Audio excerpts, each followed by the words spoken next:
जय हिंद दोस्तों। एक बार पुनः आप सभी लोगों का स्वागत करता हूं आपके अपने channel bulls and bear analysis में। चलिए फटाफट एनालिसिस देख लेते हैं किस तरीके से मार्केट ने कामकाज किया और हमने क्या डिस्कस किया था। तो हमने बिल्कुल एक ही चीज़ डिस्कस की थी कि जब तक मार्केट इस लाइन को अब क्रॉस नहीं करेगा, और ये लाइन थी 42,953। तो हमने क्लियरली डिस्कस किया था कि जब तक ये मार्केट इसको नहीं तोड़ता है ऊपर की ओर, हम कॉल की साइड में ट्रेड नहीं लेंगे।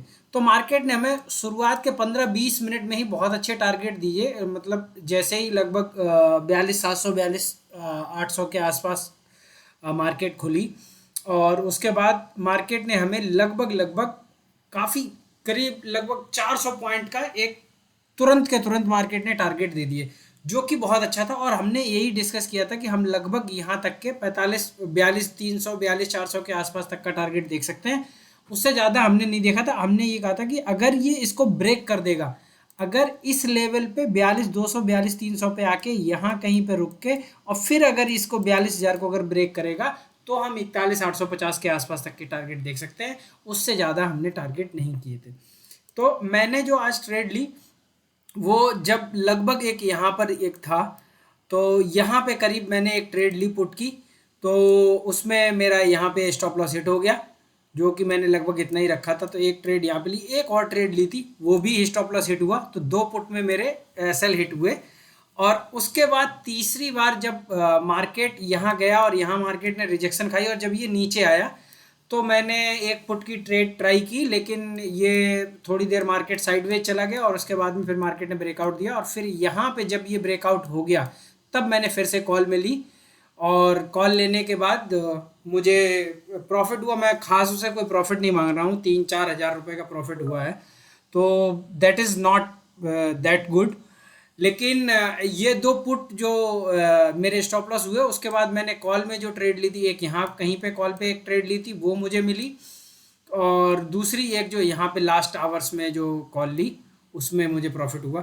तो कुल मिला के देखो, समझाने वाली बात सिर्फ इतनी है, अपार्ट फ्रॉम लेवल्स, ये है कि आप जो आपने एनालिसिस किया है, पहली चीज़ तो उस पर स्ट्रिक्ट रहो।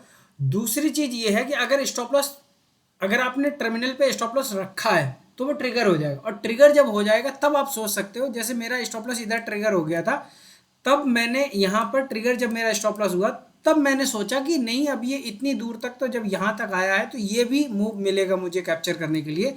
तब फिर मैं इस मूव के लिए यहाँ पर बैठ गया, और मैं लगभग पूरा, मैं रुका भी नहीं, मैं यहाँ तक ही कहीं पे मैंने प्रॉफिट बुक कर लिया था। मुझे लगभग 17,000 के आसपास का प्रॉफिट हो गया था उसमें। लेकिन लॉस मैंने आज एक 8,000 का, एक 6,000 का, ऐसे करके लॉस किया था। तो वो लगभग उतना ही रहा। तो सिंपल सी चीज़ ये है कि समझने वाली चीज़ ये है कि जब भी आप किधर भी, आप उल्टी दिशा में भी अगर बैठ जाओगे ना, अगर आपने स्टॉप लॉस रखा है, तो मैं गारंटी ले सकता हूँ कि आपका अकाउंट खाली नहीं होगा। चाहे उल्टी दिशा में ही बैठे हो आप, अकाउंट खाली नहीं होगा। लेकिन अगर आपने स्टॉप लॉस नहीं रखा और तब उल्टी दिशा में बैठे हो, तो भाई कोई भी भगवान भी आके आपको बचाने की कोशिश करें, तब भी नहीं बचा सकते। वो जीरो होना ही होना है, और हो ही जाएगा।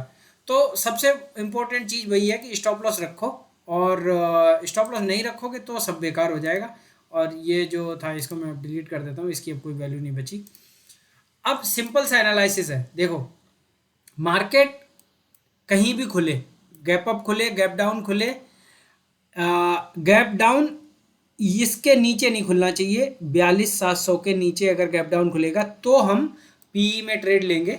और अगर इसके ऊपर अगर मार्केट कहीं भी रहती है, जैसे मान लो अगर यहाँ मार्केट यहीं पे खुलती है, मान लो सेम एरिया में, तो क्या करेंगे, हम एक डिप का वेट करेंगे। और यहाँ कहीं अगर 42,700 42,800 से जो भी रिवर्सल आता है, जैसे ये वाली लाइन हमारी तोड़ता है वापस 42,953 को, हम एक कॉल की साइड में बैठेंगे।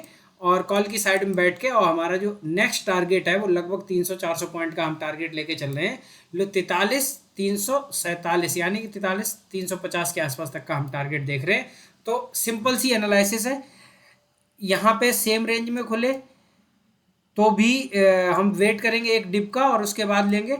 अगर ऊपर मार्केट खुल जाती है और इसके आसपास कहीं खुलती है, तो देखिए स्टॉप लॉस बहुत बड़ा हो जाएगा। तो उसमें मैं आपको रिकमेंड नहीं करूंगा कि 200 पॉइंट के आसपास अगर स्टॉप लॉस होता है तो फिर तो ये मान लो कि मार्केट हमारी ट्रेड जो हमें जो लेनी थी वो खा गया।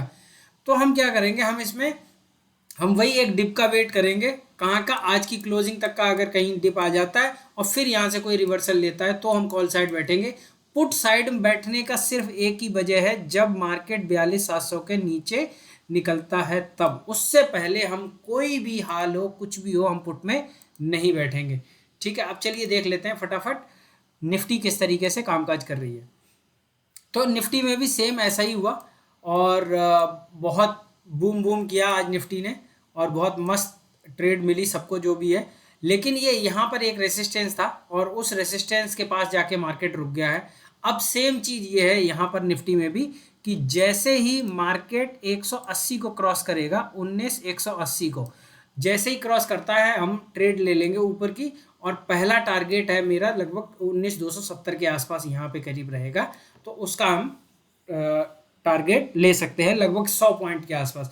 और अगर मार्केट आपको कहीं 327 के आसपास मिलती है तो जितनी भी पोजीशन है आपके पास सारी की सारी बुक कर लोगे। उसके आगे के मैं टारगेट नहीं देख रहा हूं। किसी भी टाइम पे जब आप ट्रेड कर रहे हो तो 20 से 25 पॉइंट से ज़्यादा स्टॉप लॉस निफ्टी में नहीं रखना है और 60 से 80 से ज़्यादा पॉइंट बैंक निफ्टी में नहीं रखना है। ठीक है, तो इस तरीके से एनालिसिस है और इसी तरीके से ट्रेड करना है। अगर आप चैनल पर पहली बार आए तो सब्सक्राइब करिए और अगर आप रेगुलर देख रहे हो तो लोगों के साथ शेयर करिए। मिलते हैं नेक्स्ट वीडियो में। जय हिंद दोस्तों।